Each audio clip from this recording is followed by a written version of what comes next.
کہنے لگے آپ 19 میں آئے تھے، 2019 میں ایک دکان پہ ملازمت کرتا تھا چھوٹی سی، اور خطرہ یہ رہتا تھا کہ وہ ملازمت کرنے والا دکاندار جو ہے وہ مجھے کہیں فارغ نہ کر دے، یا وہاں دن رات مسائل ہی مسائل تھے، مشکلات ہی مشکلات تھیں، پریشانیاں ہی پریشانیاں۔ آپ نے مجھے دو چیزیں بتائی تھیں، ایک 129 بار سورت کوثر، اور ایک سارا دن چلتے پھرتے سورت قریش۔ ہوا کیا؟ منظر کیسے بدلا؟ اس نے جو مجھے نقشہ بتایا وہ میں ذرا بتاتا ہوں۔ کہنے لگے میں نے پڑھنا شروع کر دیا۔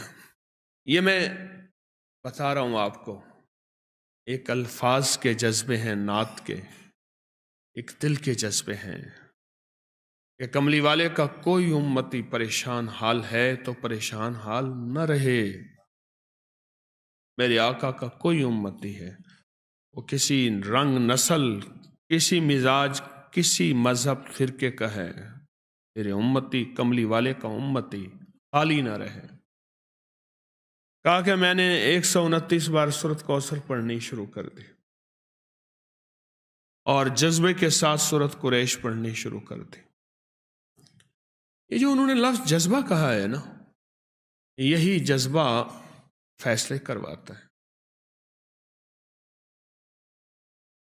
الفاظ سے زیادہ کیفیات فیصلے کرواتے ہیں۔ میری بات پہ غور کریں، مظلوم کے پاس کوئی اسم اعظم نہیں ہوتا، مظلوم کے پاس ایک جذبہ ہوتا ہے، وہی جذبہ عرش الہی کو ہلا دیتا ہے۔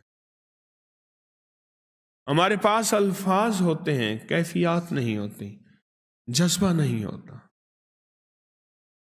اور جذبے کی کمی کی وجہ سے ہم محروم رہ جاتے ہیں۔ پھر کہتے ہیں اتنا عرصہ آئے، اتنا عرصہ کیا، کیوں نہیں ملا؟ جذبہ جذبہ جذبہ۔ تو کہنے لگے میں نے جذبے سے پڑھا، جذبے سے پڑھا۔ میں کھجور کی دکان پہ کام کرتا تھا، چھوٹا سا ملازم تھا۔ ایک بڑا گاہک آیا کنٹینر کا، دوسرے ملک کھجور بھیجنی تھی، تو میرے مالک کے پاس آئے، اس نے کھجور کے جو ریٹ دیے وہ زیادہ تھے۔ انہوں نے کہا آپ زیادہ دے رہے ہیں، کچھ کم کر دیں۔ انہوں نے کہا یہی ہیں ہمارے ریٹ، اور وہ میرا مالک مدینہ کی منڈی کا بڑا سوداگر ہے، اور ایسا سوداگر ہے وہ جو ریٹ نکالتا ہے وہی چلتا ہے۔ کہا کہ انہوں نے مجھ سے رابطہ کیا، میرے رابطے تھے چونکہ اور تاجروں سے، میں نے کم ریٹ پہ وہی چیز ان کو دے دی، کنٹینر بھر کے بھیج دیا، اور مجھے اتنا بچ گیا۔ کہا کہ وہ سب سے پہلا تحفہ تھا 129 بار سورت کوثر اور سورت قریش کا۔